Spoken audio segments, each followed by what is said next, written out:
Today on our show, we're going to be reviewing the 2007 Joseph Gordon-Levitt crime thriller, The Lookout. Intro song first.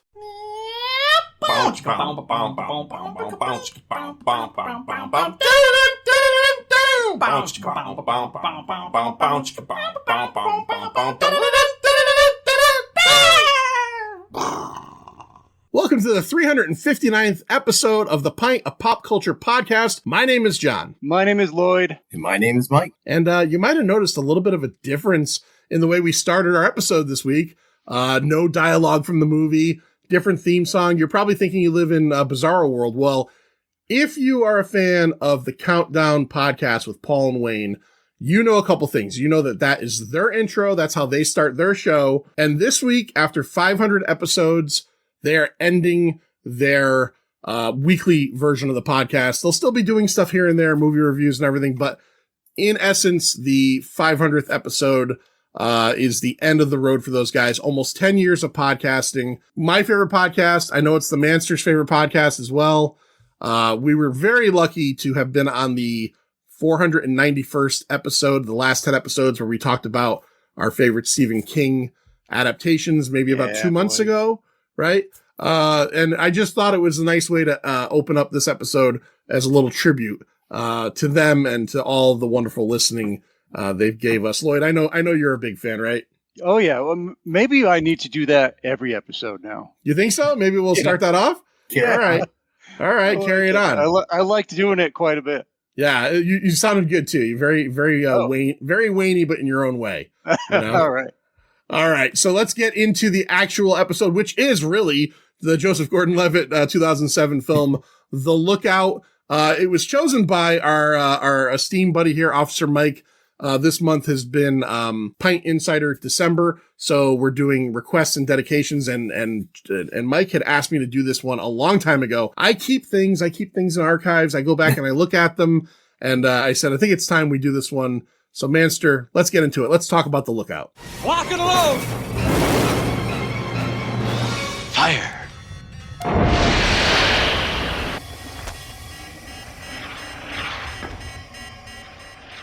Hell yeah. Yeah, The Lookout came out March 30th, 2007. Written and directed by Scott Frank in his directorial debut, as a matter of fact. He was a writer on Dead Again, Malice, Get Shorty, Out of Sight, Minority Report, which we did. Oh, yeah. Marley and Me, which I'm sure you appreciate, and Logan, which I think everybody likes. And then director on Queen's Gambit. Yeah, and the only other thing I saw that he directed as a feature is a Liam Neeson movie called A Walk Amongst the Tombstones, which I've never seen because another good neo-noir. Okay, all right. It's because there was a period of Liam Neeson where he was doing all those like older guy action movies that started to get really monotonous. So I stayed away from that. But if it's from this guy and you're saying it's good, I'll give it a shot. Yeah. Yeah. It's actually a classic noir book series by a guy who's run like a zillion different books. And so it's pretty faithful to it. It was supposed to be the kickoff because he's like a pseudo investigator, Liam Neeson. Like, and if it had done well, they could have kept doing, like the next mystery or whatever, but it did not. It did not. So he's also Scott Frank has been nominated for dozens of awards, won several. I didn't even bother writing them all down, but man, he had a Wikipedia page very long with all the awards on there. Filmed on location March 2006 the movie's set near Kansas City, Missouri. But the bank in the movie was in the town of Hartney, Manitoba, Canada. Oh, hey. In the town's museum. And then the city scenes were filmed in Winnipeg. The skating rink was behind the Millennium Library for all you folks who are familiar with that. Are you saying this is a Canadian production? Yeah, pretty much. Yeah. Oh, cool. And then the exterior of his apartment was filmed in the Exchange District and throughout various historical sites. I started writing them down. I'm like, nobody's going to know this, so I'll just say various historical sites throughout Winnipeg. I'm sure the Pint's everywhere in Canada, so don't let yourself down. Yeah. That's all right. Yeah, we're huge in Winnipeg. Us and the Jets. Are the Jets still viable? Is that a team still? I don't think they are. Are they the most disappointing team of the year, or is the Cowboys more disappointing? Well, no, you're in football. I'm talking about the Winnipeg Jets. Yeah, remember? I know you are. I know. No, the Cowboys are always disappointing because everybody has such hype for them. The Jets are cursed, right? Isn't that just the truth? Like they're just Aaron Rodgers can't help. He's crazy. That dude's crazy. He's crazy. Yeah. So anyway, that's it. That's my deep dive on today's The Lookout. All right, I'll jump into the cast. Assemble your crew. All right, let's start off with an actor playing a part named after another actor before that actor was an actor, probably. Joseph Gordon-Levitt stars as Chris Pratt. And in a twist, in a movie coming up next year, Chris Pratt stars as Joseph Gordon-Levitt in something.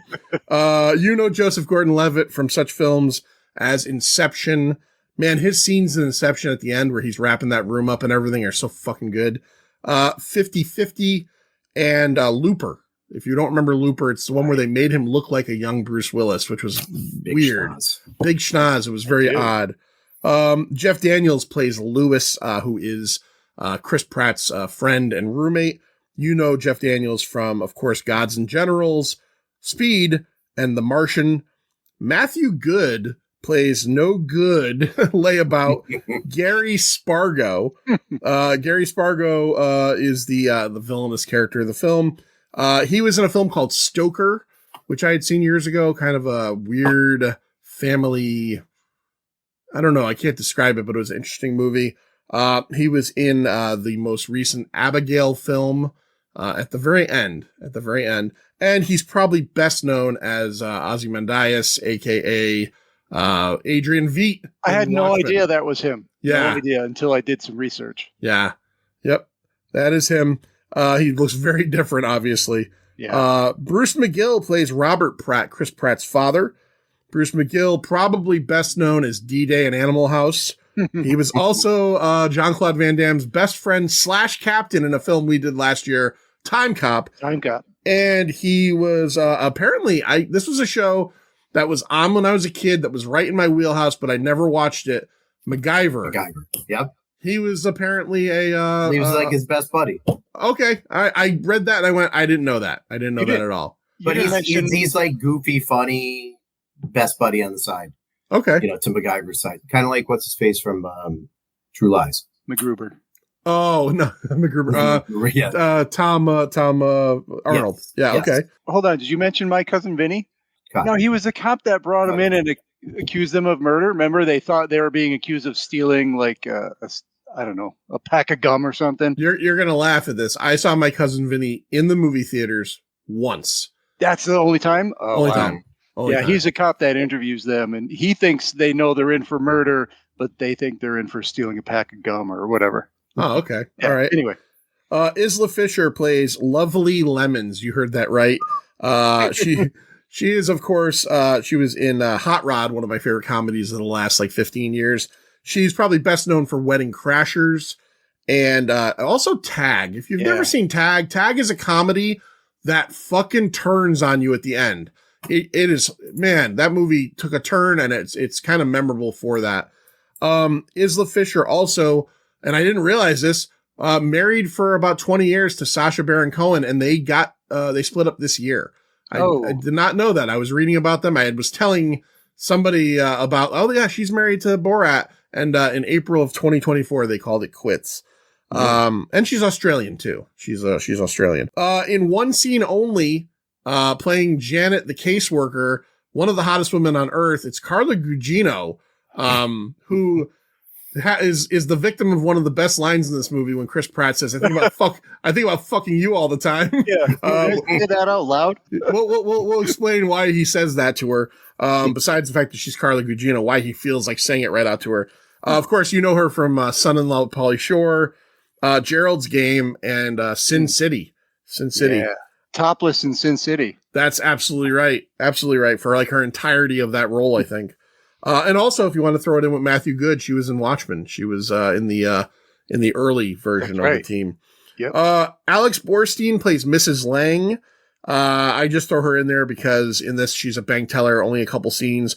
but she is the voice. If you could only hear some of her dialogue in this movie, she is the voice of Lois Griffin on Family Guy. And she's also, she was on Workaholics, a show I like a lot. And she was in Catwoman with Halle Berry. And then finally, I'll just mention her playing Kelly is, whoa, dude, what the fuck are you doing? What are you doing? Bro, is everything okay? What happens to you sometimes?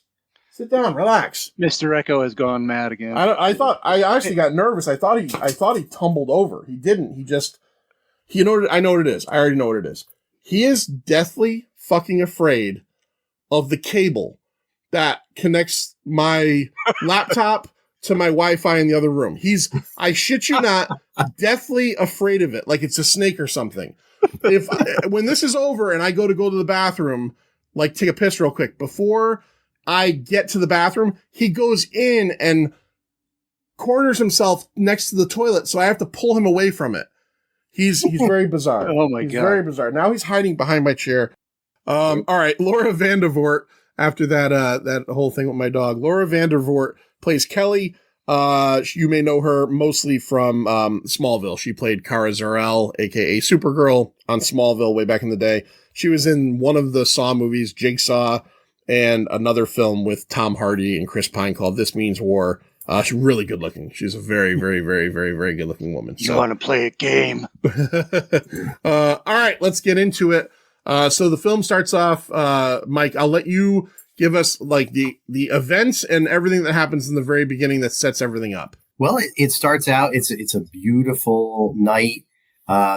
Strangely enough, you just seem to think that it's Joseph Gordon-Levitt driving around with his girlfriend. Then kind of suddenly there are people in the backseat after that. But they're driving through the countryside, and Joseph Gordon-Levitt has to show everybody that there are fireflies out. It's firefly season. Everybody has to see them. And they're in a convertible. So they put the top down so they can really see the fireflies. And being a good, teenager in school, he says, let's turn out the lights so we can truly see the fireflies. So, and it is, pretty fireflies going by. You get a little foreshadowing because the kids are like, hey, maybe we should turn the lights on. He's like, no, I got it, blah, blah, blah. And last second, he turns the lights on, and there's a huge combine parked in the middle of the road, and they slam into it, and everybody's messed up. Yeah. People in the back seat are dead. They're all messed up. Yeah, he's moving forward, this is one of the things I like about this movie. Very brave. Joseph Gordon-Levitt, great actor, and also he's a very good-looking guy. The ladies want to see him. And after 5 minutes, he is now mentally deficient. Yeah. So for the rest of the movie, that really good-looking guy who you probably came to see is mentally deficient from having crashed into a combine at probably 65 miles an hour without a seatbelt on and a convertible. And throwing 90 feet. It says he was throwing 90 feet. His girlfriend, we can get into that a little bit later. She lives, but she is also mangled, and the two in the back seat do not make it. And we learn through the course of the movie, but also kind of from that scene alone, we kind of learn that he's like the king of the high school. He's like the hockey player stud, and he's living a king of the world moment, and everything goes wrong. And then we jump rich parents, so right? So he's got everything, beautiful car, everything. Yeah, yep. Convertible, and life seems to be going right for him. And when we meet up with him again, what is it? Is it 3 or 4 years later? 4 years later. 4 years later. We now are introduced to him again, but he looks the same. You cannot tell this is someone that was in a terrible accident or was ejected from a car at 90 feet, skidded across his face, was in a coma, any of that stuff. But we immediately are kind of shown through the narration. Right. He kind of has his narration. Manster, what are we kind of told about his condition and where his life is right now? Yeah, well, he's got this narration, like you said, when he just goes through his daily routine. He's basically speaking his routine. I wake up, I take a shower, blah, blah, blah. I think what he does, because he does have memory loss and I guess hard to develop new memories. So he dictates it. Keep at it. Oh, He like dictates out loud what he does. I think just to sort of lock it in his memory, and it goes over and over. And eventually, he meets up with his counselor. And he has that moment that you spoke about earlier. Yeah, because we find out that he has, through talking to her, he's going to this like school where they're trying to teach him how to relive his life. It's almost like a therapeutic type school. But she's kind of like, well, are you just happy floating along in life? Like, do you have plans? And, we find out that he has impulse control problems. Like, have you thought about dating? And, well, I think about fucking you all the time. Like, yeah. he kind of can't control his filter.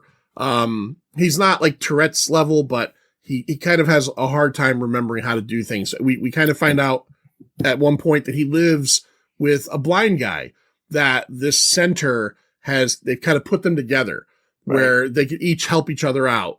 Mike, talk about that relationship a little bit. Well, I was also going to say, just, the important thing to remember for him is he can't sequence things. So like, yes. I have to do this thing, but I'm always forgetting steps. I'm always messing it up, etc. But so he's living with probably the coolest blind guy you can live with. Sightless guy. Yeah. Let's say sightless gentleman. Yes. From we learned from hanging out, cooking meth. So he did have sight, and he cooked so much meth that he burned his eyeballs out. He's super cool, plays guitar, is super hip with helping Chris, Joseph Gordon-Levitt, do whatever, get girls and talks about stuff, etc. And tries to help him by, giving him recipes to have him work through things, etc. They're supposed to be in the poor part of town, but they're living in one of those angular apartments that you see in cities.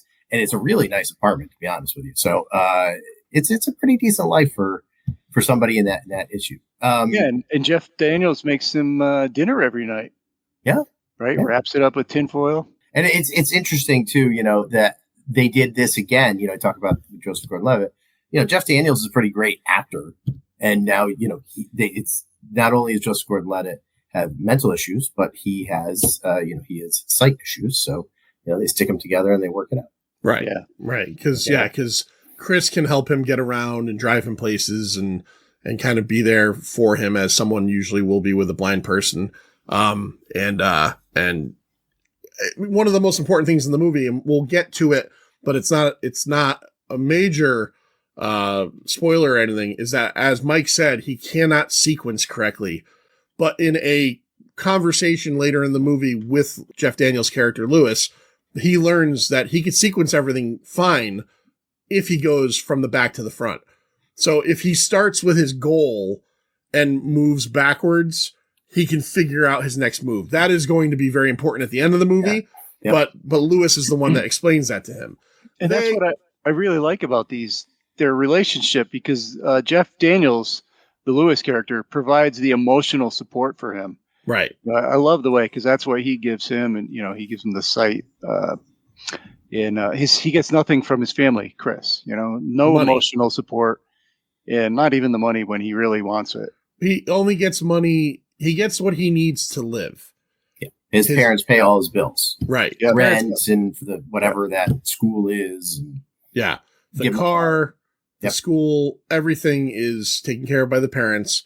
But if there was something bigger, he's looked at as a baby almost. Like, right. His father like throws chess games with him, because it's like he wants him to be the guy he was before, but he's not. And to Chris's credit, he knows these things. Like, he knows that like his dad is just humoring him.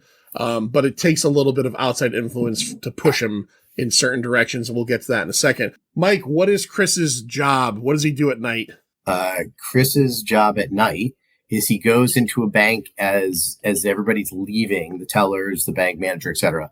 And he cleans the bank. He waxes the floors. He's cleaning the bathrooms, basically a janitor. He meets the nice cashier, Alex Borstein, who says, hey, maybe one day you could be a cashier here too. There's kind of a mean manager there who's always kind of a jerk to him. They go right off the bat because he says, hey, maybe I can be a cashier. And the manager's like, get out of here, cashier. And then he says, make sure you clean the bathroom. And then in the middle of the night of every time when he's cleaning, a kind of goofy cop comes in, stops by, says, here's some donuts, how's things, etc. And they talk a little, and then he moves on. They do a great job with this cop character. Yeah. And the fact, like you said, he's kind of like a townie. He's constantly talking about his pregnant wife and how pussy whipped he is, like where he actually says that. He actually says it. Yeah. But when the shit hits the fan, he's actually pretty good. Oh, yeah. Yeah, we'll get to that, but like I loved that. I loved how they make him out to be like Deputy Donut, they call him, and you think, oh, this guy is going to be a joke, or he's not going to be helpful at all. And when the shit hits the fan in this movie, he's actually the best under pressure through the whole thing. So he works at this bank, and on a night out while he's out drinking, he meets up with somebody from his past, or somebody that claims to be from his past. I'm going to ask you both a question because I think this is like kind of left up in the air.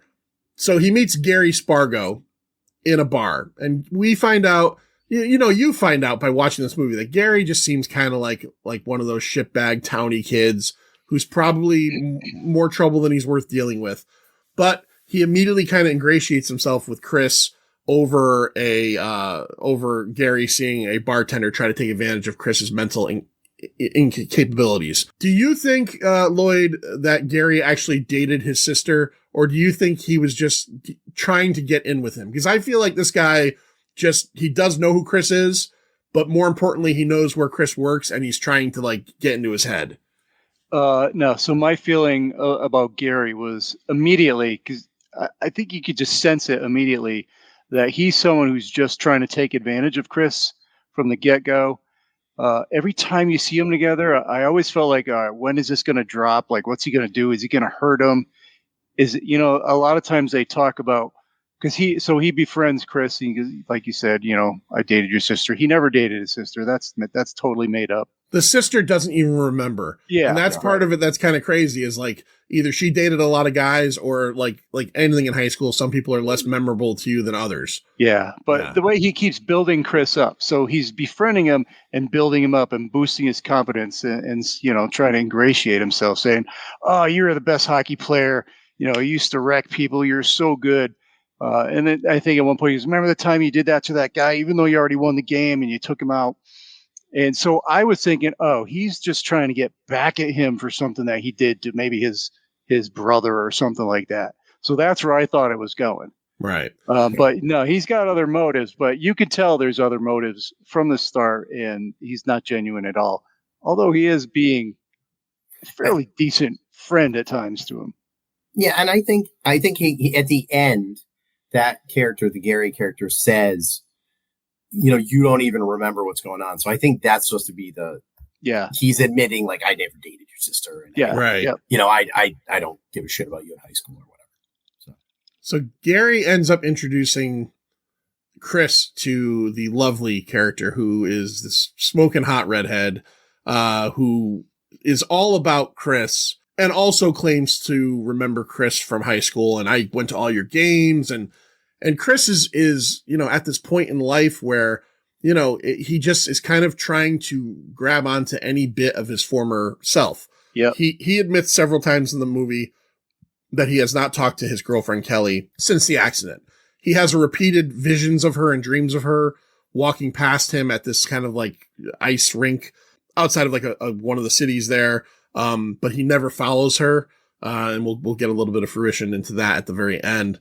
But she suddenly is very interested in him, to the point where they sleep together, and Chris starts to become ingratiated with Gary and Lovely and their crew of friends, who all seem like not great people.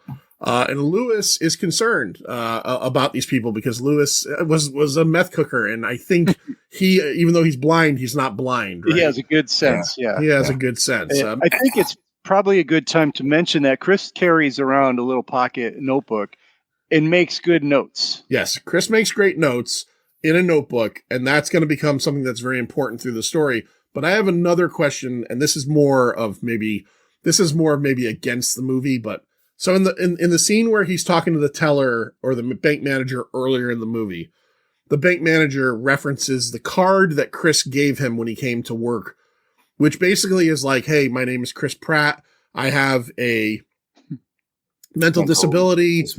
I'm looking for work. These are the things that can trigger me. And on the very top, it says it's very important that I don't use stairs or an escalator. Here's the question I have. Well, how can he drive? How the fuck can this guy drive a car? If you can't use stairs or an escalator, I'm going to throw my cards out early. I like this movie a lot, but that part kind of like that. I don't know. It kind of hit me. It's also weird though, because that apartment, I mean, how's he getting? They're not on the first floor. No, exactly. Right. I wish that card said anything other than that. I just wish it said, I can't drive a forklift or something, like, but yeah, it seems like, or unless the idea is that where he was at the beginning, he's improved so much that he can now, your mental capabilities have come back enough, your physical capabilities have come back enough, you could drive a car now. That's probably it. Yeah. And maybe that's part of when he goes back to his parents' house, he eyeballs a wheelchair. So maybe that's kind of part of it. Like maybe when he was in the wheelchair, he had a guard or something. Yeah. But I want to go back to one thing though, because, you had mentioned that Lewis is so sharp, and he is, but there's a great, because you mentioned it when you put her name up. He has a great conversation when he's like, "Oh, you got laid," and blah, blah, blah. And he's like, "Who is she?" And Joseph Gordon-Levitt is like, "Lovely." And he's like, "Lovely? What kind of name is that?" And then he's like, "It's a stage name. Luvlee. It's great." And Jeff Daniels like, I don't think so. Right. What's their last name? Yeah. He immediately knows. He immediately knows who he's dealing with. Yeah. Lemons. Yeah. Lovely lemons. All right, Manster, I have a question for you. Another bit of the movie that I just found strange. So we eventually go to a Thanksgiving type party over at Gary Spargo's farmhouse, which I like the scene a lot because Chris keeps saying, "Whose house is this?" And there's like an old guy there, and it gives you the real sense that they've probably just like invaded and taken over this house, which is super menacing because that shit does happen in real life. Yeah. But here's what I wanted to ask you about this crew, which I found weird. You got, I think there's 3 of them, Gary, and then Gary, and then 2 of his like compadres that seem to be about his speed. Yeah.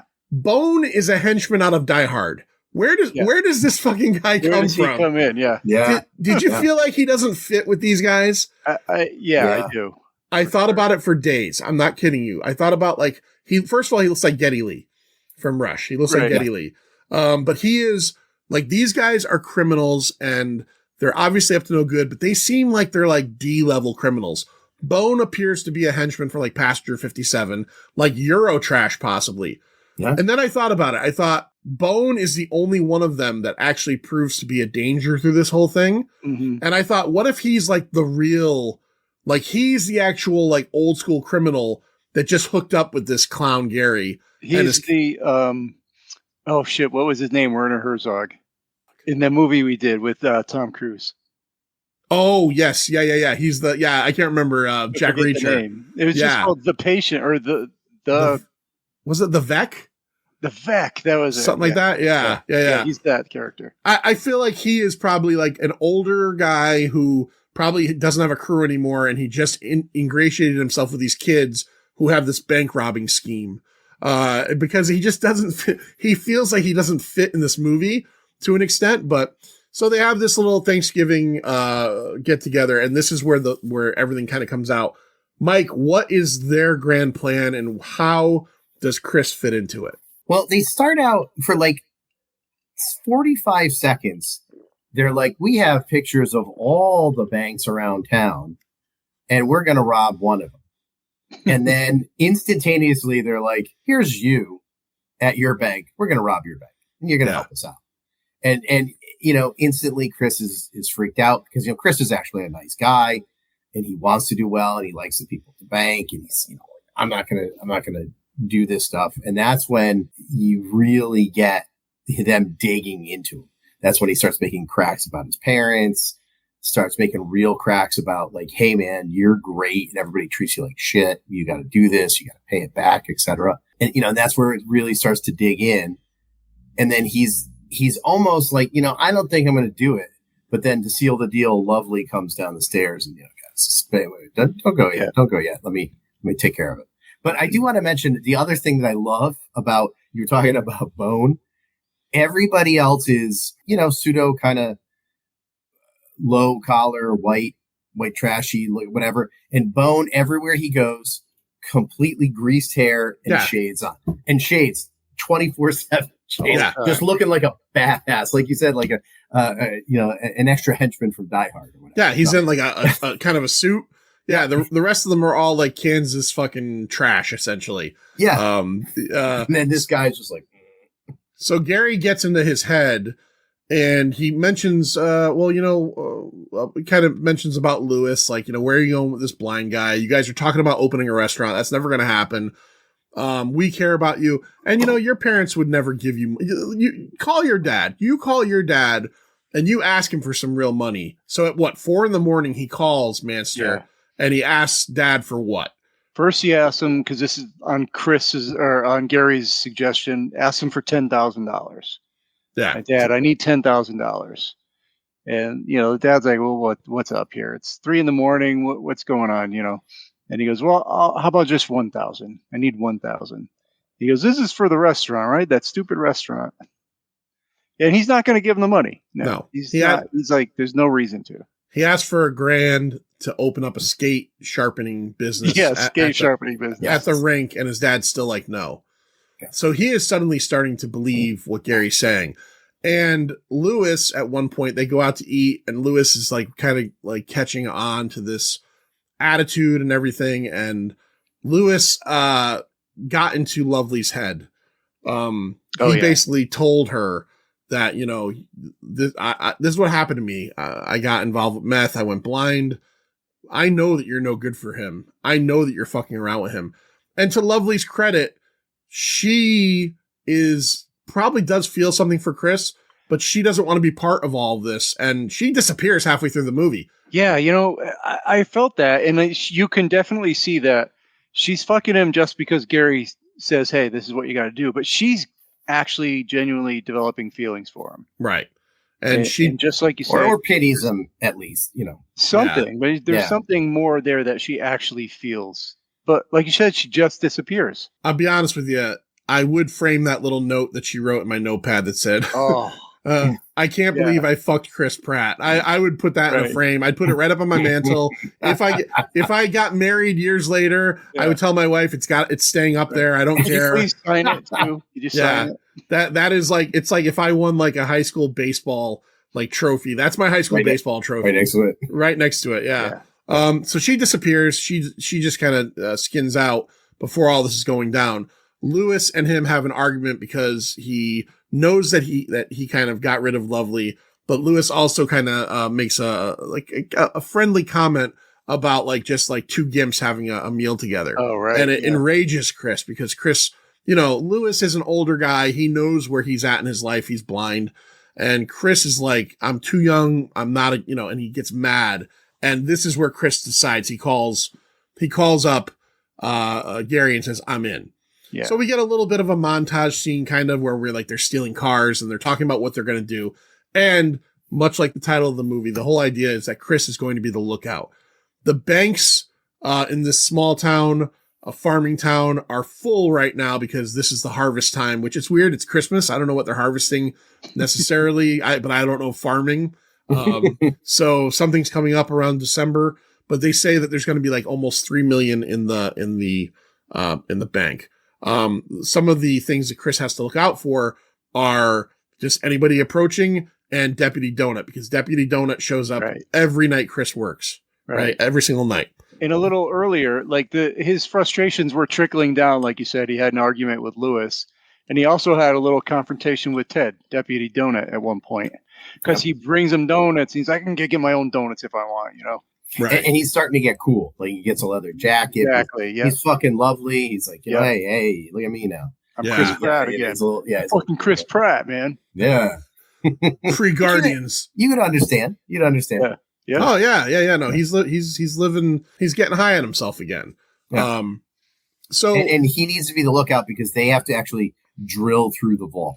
So that's why they need him. He needs to stand out front because these guys got to drill through the vault. I like their excuse. They're like, "How are we going to get through?" "Oh, jackhammer." He's like, "Isn't that going to make noise?" "Yeah, it's a small town. Nobody's going to care." Yeah.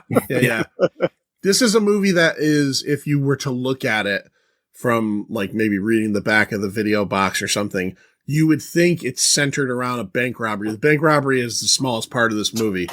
It's what, 10 minutes long, right? Like, so They all show up, everybody's positioned. Gary and Bone and one of the other guys, the guy who's cutting through the safe, are inside the bank. Chris is watching. This bank is very open window format. So like very wood paneled. Yeah. Like very easy to see everything. So Mike, why don't you kind of explain what ends up happening when Deputy Donut shows up? Because Deputy Donut doesn't go back for a few days, right? Because of him and Chris having an argument, but then he has like a moment. I'm going to get this kid some donuts. Because he's a new, well, he's not a father yet, but his wife he got beeped. He just got beeped that his wife's going to go to labor. And by the way, we should mention that Chris Pratt, Justice Gordon-Levitt, at the last second is like, you know what, fuck it, no, I'm not going to do it. And they pull a gun on him and they're like, you're going to fucking do it and we're going to kill you. Yes, right. He's freaked out and he doesn't want to do it. But yeah, they have a montage where Deputy Donut like drives by and he's like, fuck this guy. But then he thinks better of it because he's a nice guy and he goes and gets some donuts and he comes in and then, they have everybody's freaking out to Joseph Gordon-Levitt. You better get up there. We got a gun in your back. You better make it clear what's going on, etc. So Joseph Gordon-Levitt does his best, with his limited capacity to try to tell Deputy Donut, like, hey, there's a thing going on behind me or whatever. But here's what we talked about. Like, Deputy Donut's actually pretty sharp. And for no reason whatsoever, though, Bone is standing out in the back like it's the Matrix with a big fucking shotgun. He really should be hidden. But Deputy Donut's like, that's a badass dude. I'm gonna. Yeah, he starts seeing reflections right in the glass in the. He bank. sees. Yeah, they're standing behind columns in the bank, like Gary and I think Bone, and then the other guy is in the vault. The red shirts. Chris is at the door. Yeah, and he sees them in the reflection in the window behind them. So, and at this point, also the guy who was parked outside had already called it in.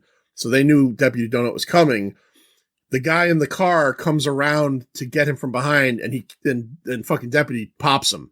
And then he starts popping inside, and he hits Gary in the gut, and Gary's like gut shot for the rest of this fucking movie. Mm-hmm. But then Bone manages to get the upper hand. He kills everybody. Deputy Donut also carries... He kills two guys and mortally wounds Gary. Yes, mortally wounds Gary, kills the guy in the car and the vault guy. The guy cutting the vault, yeah. But then Bone comes out, hits him with a shotgun blast, and then executes him in front of Chris. Yeah. But in all of this, that was hard to watch, especially knowing that guy's wife is in labor. I was gonna say that was a nice touch. Hey, I'm going to throw you a donut, and then I'm not going to, because he does say, I'm not going to see you for a while because I got to go take care of the baby. And then so. That was hard. Now we have to point out too, because this is going to be important at the end of the movie, that the video lines were all supposed to have been cut. Oh, right. But these guys are not exactly the sharpest tools. So when all this happens, Chris manages to get away. He gets into the stolen car with the bags of money because Bone... Does he knock Bone out, or does Bone just not realize he gets to the car first? I can't remember. He didn't knock him out, I think. He just got there first. He gets to the car and takes off. Because the cop shoves him out of the way, and he just kind of falls down for the shootout. Right. And then he takes off. And he kind of runs around the block, and I think they shoot at him. He kind of like doubles, because he tries to get to his car, can't do it, then doubles around and jumps into the getaway van that has the cash in it. He ends up on... like old Route 24 or whatever they're talking about. He gets pulled over by a cop who and he's freaking out. He's having a breakdown of sorts because of what just happened and also because of his mental state. And then he hands the cop his wallet and the cop sees the card. That's like my name is Chris. And he just goes, okay, Chris Pratt. He knows who he is. His dad's a big shot. Just go ahead. So he leaves. Now, early in the movie, Gary says something that ends up becoming very important to Chris about the money. Master, do you remember what he says to him? I can't recall right this sec. He says, Yep. Whoever has the money has the power, and he has all the money. And that's written down, I think, in his little notebook, too. In his notebook. So he goes back to his parents' house, where they established earlier in the movie his father and him were huntsmen, and there's a lot of weaponry there. Mike, what happens at his parents' house? He gets, and as you mentioned, they established his dad had a sweet new shotgun. So he loads up the shotgun, and then he starts to have ideas based on that stolen from Scarface line that whoever has the money has the power. That he realizes, I have the money, I can take control of this, I can try to do it. So he gets the shotgun, loads it up, and then he hides it in the bag of money, and he tags that bag with a zip tie or something so that he knows that's the one. And then he goes back to what Jeff Daniels Lewis told him, to go from the back and start, go from your end state and start forward. So he's like, I have to save Lewis. What do I need to do? And he's actually starts sequencing, and he plans on a way to lure everybody over there to tell him that, hey, I have the money over here, and then he's going to pull the shotgun and take everybody out. They, Gary and Bone have Lewis now, and they're trying to use him as leverage, of course, but Chris is sticking to that. I have the money. You hurt one fucking head on his hair, one hair on his head, and I'm going to fucking kill you. So here's what we're going to do. You're going to meet me at this place in the center of town at 6:00. And then we'll discuss kind of a exchange here. One of the things Chris mentioned earlier in the movie, amongst all of his other mental issues, is that he falls asleep a lot, and he falls asleep at the meetup and is woken up as he's having a really weird dream, where he finally speaks to Kelly, his girlfriend, and she just says to him, do you want to see it? And he's like, what? And she kind of opens her long skirt up, and it's her fake leg. And just as he's kind of seeing that in the dream, the window smashes and Bone pulls him out through the fucking driver's side window. And then him and Gary's fucked up. Gary's white and sweaty. He's Gary looks like if you touched him, you'd be like, ugh. Very clammy. He looks clammy. He looks like when they come out of the Matrix pods and they're all covered in the goo. Yeah. And he says, no, I need to see Lewis. But they're asking him where the money is, and Mike, he seems to have genuinely forgotten where he put it. Yep. He's like, I don't know. I forgot now, whatever. And then, as you mentioned, Gary, he's still bleeding out from being gut shot. It's all fucked up. And then he remembers, wait, that kid writes everything down in his notebook. So Go get his notebook. And in the notebook, they don't read the whole plan, but they do read that, it's at, the corner of Route 66 or wherever the hell it is. That's where his accident was, right? Right. I think that's where he buried the money. Yeah. And so they're like, all right, let's go. We're going to go. Now we start to waver because Chris doesn't seem to be in charge anymore. Doesn't know what's going on. And they do have Lewis with them, and they've kind of been beating the crap out of him a little. And they put a gun to his head, basically, and they say, get the money or Lewis is dead. And so he goes, and he's going to dig up the money. And then he sees the zip tie on the bag of the money. And that reminds him, or brings back to his mind, the plan. Right. He knows now, wait a minute. That's right. I was supposed to do this, and I have a gun in this bag. So Gary's dying in the back of the station wagon, and Bone sees the two bags and tells him, give me a bag and you follow me with the other bag. So he takes the first bag. He's walking back to the car. Chris is realizing that the other bag has the rifle or the shotgun in it. And as Bone comes back, he knows that they've won. So he's basically like, well, that's it for you. He's got Lewis on his knees, and he is about to execute him when all of a sudden what happens, Manster? Well, all of a sudden he loses his head, basically, because Chris, who has the other bag of money with the gun in it, in a cool, fashion, shoots the gun at Bone while it's still in the bag and just Yeah. take them down completely. Yeah. Kills Bone. And Gary is now just panicked on the end of the car, and Chris is kind of approaching him. And Gary falls off and loses his. It's something we didn't mention, but Gary has his very own weakness. Is that he's a pretty severe asthmatic. Now I cannot remember. I feel does he let Gary dies naturally? He doesn't kill Gary, right? No, he doesn't kill him. He kicks his inhaler close enough to reach, but he just dies reaching for it. Right. He kicks the gun away. Yeah. And then he taunts him with the inhaler. Yeah. And I think a real funny part, which I forgot to mention, is that in the sequence that Joseph Gordon-Levitt writes down, there is a thing, and they mention it says, kill Bone first. So yeah. Right. You're going to kill me first. Yeah. Right. Yeah. All right. So that's kind of the end of our story right then and there, but we get a little bit of an epilogue that kind of tells us what happened to everybody. Mike, how does Chris not end up going to jail for his part in this robbery? Well, as you mentioned, the burglars, probably outside Bone, are inept, and they instead of cutting the video line, they cut the phone line. Right. So the cops can see everything that happens. And because they don't know about all the stuff at the farmhouse, they just immediately assume that Joseph Gordon-Levitt had nothing to do with it whatsoever. So he's fully scot-free. Everybody's dead, and they give him a little bit of a reward that allows them to open their restaurant that they've been talking about all the way through. Right. Yeah. And they also get partially a loan from his boss at the bank. Didn't he say that? Like to finish that. Yeah. And then to top it all off, his boss says, maybe I can get you in that teller spot after all. Right. It's kind of a happy-ish ending where some of the things in Chris's life come together. He gets the restaurant with Lewis.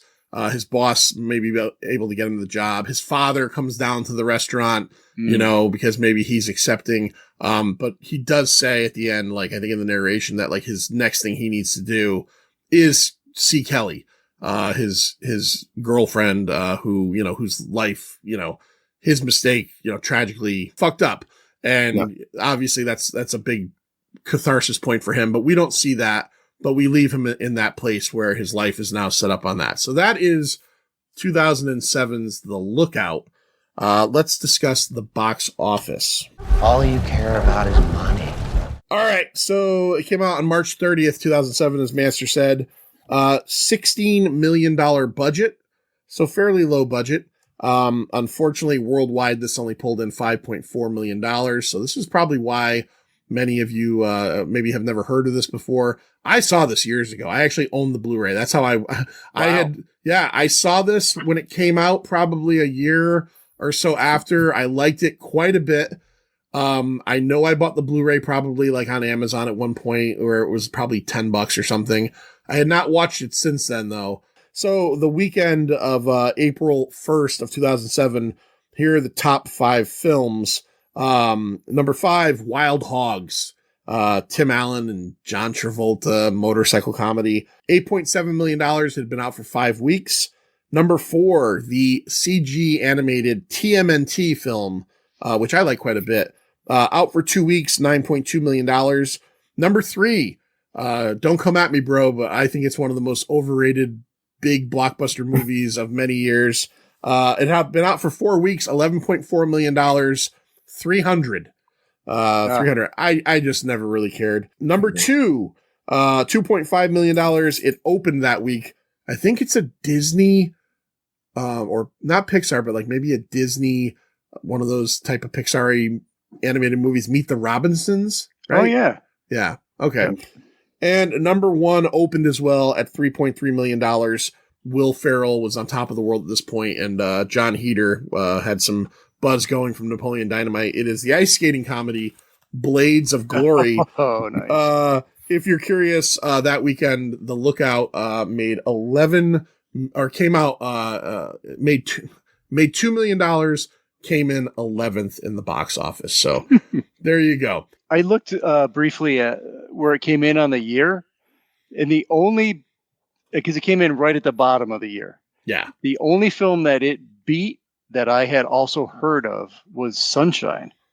Yeah, Sunshine didn't do good either. Yeah. All right, let's rate this fucking thing. Have you gentlemen seen your midterm grades yet? Oh, they're not posted yet, sir. I've seen them. 0 to 5, 0 being the worst thing ever, 5 being the absolute goddamn best thing ever, quarter and half scale optional. Let's go to the Manster and see what he thinks about 2007's The Lookout. I liked it. I'd never heard of it before. At least I don't remember having ever heard of it. I kind of fall in that Chris category with the memory. But I think it's a solid, it's a solid story. I think it's some good storytelling. I feel like it was a little predictable, but it still had a suspenseful. And then I didn't really know where it was going. So, the whole bank thing kind of was a surprise to me because I really thought they were going somewhere else with it. It does have that sort of Memento sort of feel to it. Somebody struggling with memory loss and then trying to rebuild. So that was kind of cool. A gritty crime drama. It's not too dark. It's not too violent. It's got some character development. It's got pretty much a lot of stuff in it. I think it's got a pace that's, let's say, deliberate, and I think maybe that's meant to echo sort of Chris's impairment and, just follow his sort of stream that he takes. So I think that might be a detriment to some people because it is kind of slow paced. There's not a lot of action, but I think it's good storytelling and I liked it. I think ultimately it's kind of forgettable. It's not going to leave this long lasting impression, but I liked it. I think for what it is, it's good. And I think it's an engaging movie, and I'm going to give it a 3.75. All right, fair.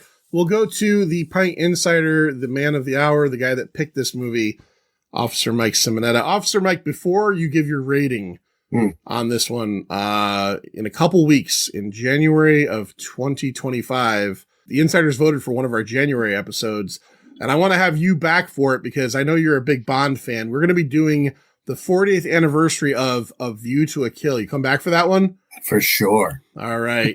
So that'll be out in January, but what do you give The Lookout today, here, and now? Today, here, and now, actually, surprisingly, I really like this movie. I think it's very well written in a noir style.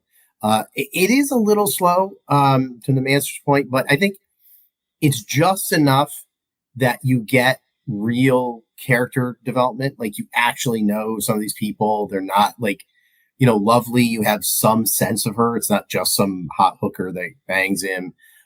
You could definitely have some senses of the other stuff. I also think it's brave to take your leading man. Now, Joseph Gordon-Levitt wasn't the Joseph Gordon-Levitt we know now, where he could do whatever he wants and does a lot of wacky stuff and directed movies and whatever.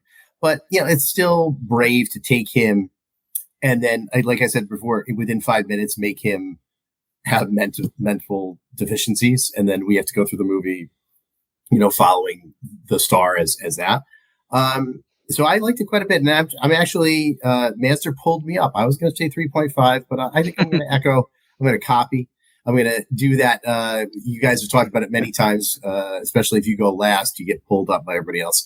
I think I am going to bump it a touch, and I will give it a 3.75. I do own it. I got to it by doing a Joseph Gordon-Levitt deep dive because I liked, him in Inception. I hated the third Nolan Batman movie, but I liked him, and other things. So I got back to it and I was really surprised, and I love noir, so it really hits the spot for me. All right. What was your problem with the Batman movie, Mike? I would like to know. I can go on forever about that. To talk as the Bond guy, a complete ripoff of the opening scene of the James Bond opening scene. Which film? Which Bond movie? The second Timothy Dalton movie. Oh. When he hooks a plane on the tail, pulls it up with a helicopter and does stuff, and then Christopher Nolan, who's supposed to be the most amazing guy in the world, does the exact same stunt. That's not why I hate it, though. I hate it in that one goes so far into Nolan twisting Batman to just be like allegories on fear or whatever, that I'm like, the entire fucking city just walked down into a hole. Yeah. And, Okay. Yeah. And then Batman, you put in a vertical hole that he has to climb out of. Like, what the fuck is this? Get the fuck out of here. You know what I mean? But anyways, so all right. My turn. I like this movie quite a bit. I'm gonna go one up on you guys. I give this a 4. I think this is a solid 4. Bam. Here's what it does right. Okay, it is an hour and like 35, 40 minutes. Right off the bat, you've got a well-told story in a tight fashion. I don't think it's slow myself. And the other thing I like about it is that everything in this story serves the character of Chris, as opposed to being what the movie's really about. It's not about the bank robbery. It's about how everything affects this guy whose life was kind of ruined by his own hand. And now he is day by day having to relearn how to be the person that he was and wants to be again. And he's manipulated by people. He's looked down by people, but he keeps finding ways to at least stay on par with them. Where I just feel like in other movies, it would be solely about like 90% of the movie would be about like setting up for the heist and blah, blah, blah, and all that. I love the fact that it's an afterthought in this. Question for you. Yeah. You said, trying to get back to who he was. Do you think this movie would have been better served by showing a little bit of who he was before? I feel like you didn't have to, because I feel like they show a few times. I don't think he was a little bit. He wasn't a bad person, but he was obviously, like when he's playing in the hockey game, he's kind of like real cocky and he's like kind of like taunting his opponent and stuff like that. Yeah. And I don't think he was a bad guy, but I just think, unfortunately, some people make such mistakes in their lives that they have to pay for them forever. And he is paying the ultimate price. He can't he doesn't know to shower and use soap at the same time, right? He can't control himself from, like, I would hope that if I met Carla Gugino, that I think about fucking you all the time, which would be in my mind, because I do think about fucking Carla Gugino all the time, would stay in my mind. It can't stay in his mind. And so I just kind of liked the fact that this is almost like a character study. And I also like the fact that the relationship between him and Lewis is really, really well written, and it doesn't get sappy. It doesn't try to be like a father-son thing. It's just two guys that are leaning on each other, and one of them just happens to have a little bit more perspective than the other guy. Yeah. So I would almost beg to say that I think if you were to go and look at it in a certain way, I would almost say that the first half of this movie is more interesting than the heist stuff and beyond. Because once you get to the heist stuff and everything, it kind of becomes a standardized, like, noir, like, crime movie. Whereas the first half is like kind of like the build up to everything. But I give it a 4. I think this is a really good movie. It's a good score. I was super psyched when Mike asked for it, probably 3 years ago.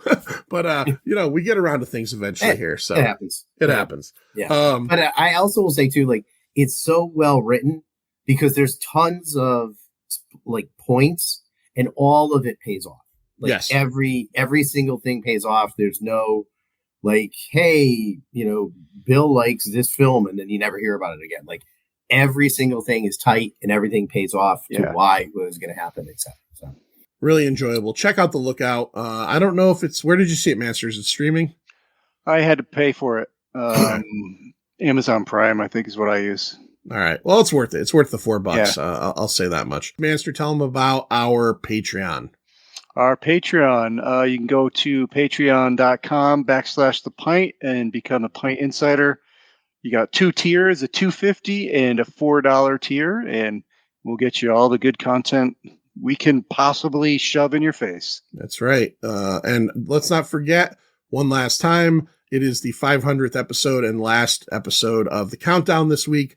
If you've never heard of them before, they're available everywhere. Go check them out. Paul and Wayne, a couple of Aussie guys. I will warn you, as we've warned people all the time, Wayne's laugh, hard. It's hard at first. You gotta get used to it. You gotta get used to it, but once you do, you're gonna find the best podcast out there. So check them out. And Officer Mike will be returning as James Bond does in 2025 January for View to a Kill. All right, see ya. Bye. See ya. It's over, Johnny. It's over! Nothing is over! Nothing! You just don't turn it off!